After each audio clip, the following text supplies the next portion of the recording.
बनाने वाली विधायिका और उसे लागू करने वाली कार्यपालिका के बाद चर्चा न्यायपालिका की। न्यायपालिका का काम लोगों को न्याय देना है, यह देखना है कि देश में सब कुछ कानून और संविधान के मुताबिक हो रहा है या नहीं। साथ ही न्यायपालिका यह भी देखती है कि जो कानून बनाया गया है वो संविधान के मुताबिक सही है या नहीं।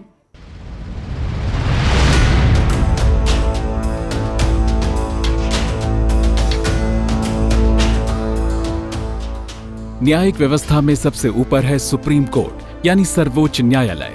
संविधान के अनुच्छेद 124 में सुप्रीम कोर्ट की स्थापना का जिक्र है। इस समय सुप्रीम कोर्ट में जजों की स्वीकृत संख्या 35 है। सुप्रीम कोर्ट के अधिकारों और शक्तियों पर चर्चा से पहले बात जजों की नियुक्ति की। सुप्रीम कोर्ट के जजों की नियुक्ति राष्ट्रपति करते हैं।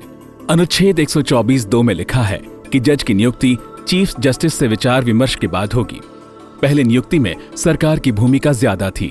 तब चीफ जस्टिस से विचार विमर्श के प्रावधान को औपचारिकता की तरह देखा जाता था। 1993 में एडवोकेट ऑन रिकॉर्ड एसोसिएशन बनाम भारत सरकार मामले में फैसला देते हुए सुप्रीम कोर्ट ने इस स्थिति को बदल दिया। अनुच्छेद 124(2) की व्याख्या इस तरह से की गई कि चीफ जस्टिस से सलाह लेना कोई औपचारिकता नहीं है, बल्कि उनकी सलाह मानना सरकार के लिए बाध्यकारी है। इस फैसले के बाद से जजों की नियुक्ति में मुख्य न्यायाधीश की भूमिका निर्णायक हो गई। फैसले में इस बात का ध्यान रखा गया कि भविष्य में चीफ जस्टिस मनमाने तरीके से नियुक्ति न कर सकें। इसलिए यह लिखा गया कि चीफ जस्टिस वरिष्ठतम जजों से सलाह कर जजों का चयन करेंगे। अब जजों का चयन चीफ जस्टिस और 4 जजों की समिति करती है। उसे कॉलेजियम कहते हैं। अब बात सुप्रीम कोर्ट के अधिकारों और शक्तियों की। Supreme court code of record है। इसका मतलब यह होता है कि सुप्रीम कोर्ट की कार्यवाही, आदेश और फैसलों का रिकॉर्ड हमेशा के लिए सुरक्षित रखा जाता है। इसे भविष्य में किसी भी अदालत में बतौर सबूत या बतौर उदाहरण रखा जा सकता है। साथ ही सुप्रीम कोर्ट को अपनी अवमानना के लिए किसी को भी सजा देने का अधिकार है। अगर मामलों की सुनवाई से जुड़ी सुप्रीम कोर्ट की शक्तियों की बात करें तो इसके 3 हिस्से हैं। मूल क्षेत्राधिकार यानी ओरिजिनल ज्यूरिसडिक्शन, अपीलीय क्षेत्राधिकार यानी अपीलेट ज्यूरिसडिक्शन और सलाहकार की भूमिका मतलब एडवाइजरी रोल। मूल क्षेत्राधिकार: अगर विवाद 2 राज्यों के बीच हो, किसी राज्य या राज्यों का केंद्र सरकार के साथ विवाद हो, तो ऐसे मामलों की सुनवाई सिर्फ सुप्रीम कोर्ट में हो सकती है। अनुच्छेद 139(a) के तहत सुप्रीम कोर्ट के पास शक्ति है कि अगर एक जैसा ही मामला अलग अलग हाई कोर्ट में चल रहा हो तो वो उन सभी मुकदमों को अपने पास ट्रांसफर कर सकता है। अपीलीय क्षेत्राधिकार: किसी मामले में हाई कोर्ट के अंतिम फैसले के खिलाफ अपील पर सुप्रीम कोर्ट में सुनवाई होती है। अनुच्छेद 132 से 134 के बीच इसका प्रावधान है। अनुच्छेद 137 के तहत सुप्रीम कोर्ट को अपने ही दिए फैसले पर पुनर्विचार का अधिकार है। सुप्रीम कोर्ट की शक्तियों की बात करें तो यह बहुत विस्तृत मालूम पड़ती है। जैसे अनुच्छेद 141 के तहत जिस कानून को सुप्रीम कोर्ट सही करार देता है वो पूरे देश में लागू होती है।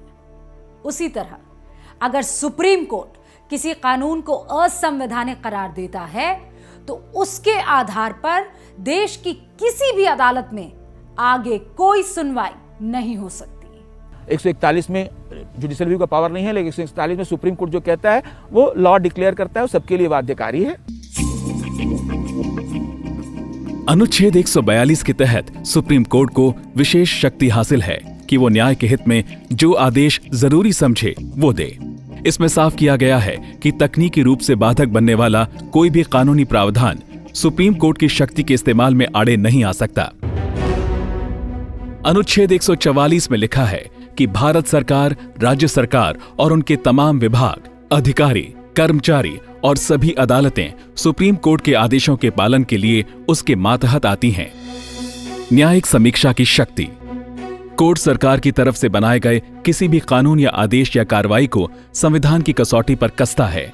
ये देखता है कि उसके फैसले या कानून से नागरिकों के मौलिक अधिकार का हनन तो नहीं हो रहा। इसके आधार पर सुप्रीम कोर्ट कानून को हरी झंडी देने या निरस्त करार देने का आदेश दे सकता है। संविधान में संसद की तरफ से किए गए संशोधन को भी सुप्रीम कोर्ट इस आधार पर रद्द घोषित कर सकता है कि वो संविधान के मूल ढांचे के खिलाफ है। प्रक्रिया का पालन। सुप्रीम कोर्ट ये देखता है कि सरकार के किसी भी फैसले में या कानून बनाने के दौरान उचित प्रक्रिया का पालन किया गया है या नहीं।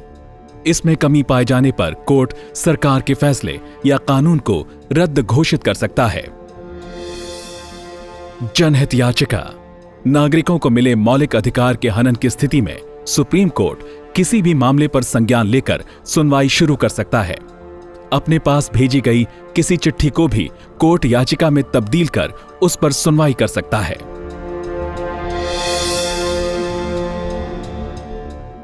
अनुच्छेद 214 और 231 में लिखा है कि हर राज्य का एक हाई कोर्ट होगा। हालांकि हर राज्य का अलग से हाई कोर्ट होना जरूरी नहीं है। छोटे राज्यों की स्थिति में किसी हाई कोर्ट का क्षेत्राधिकार एक से ज्यादा राज्य या केंद्र शासित प्रदेश में भी हो सकता है। हाई कोर्ट अपने अधिकार क्षेत्र में आने वाली सभी अदालतों के ऊपर होता है। उसे न्याय के हित में फैसले लेने का अधिकार है। हाई कोर्ट को यह अधिकार हासिल है कि वो गलत तरीके से दर्ज किए गए एफआईआर को रद्द कर सकता है। अनुच्छेद 226 के तहत हाईकोर्ट के अधिकार क्षेत्र में रह रहा कोई भी नागरिक मौलिक अधिकारों के हनन या किसी दूसरे अधिकार के हनन की स्थिति में सीधे हाईकोर्ट का दरवाजा खटखटा सकता है। हाईकोर्ट न्याय के हित में जरूरी आदेश जारी करने का अधिकार रखता है। विधानसभा, लोकसभा और राज्यसभा के चुनाव के बाद अगर कोई प्रक्रिया को लेकर शिकायत करना चाहता है तो इसके लिए चुनाव याचिका सीधे हाईकोर्ट में दाखिल होती है।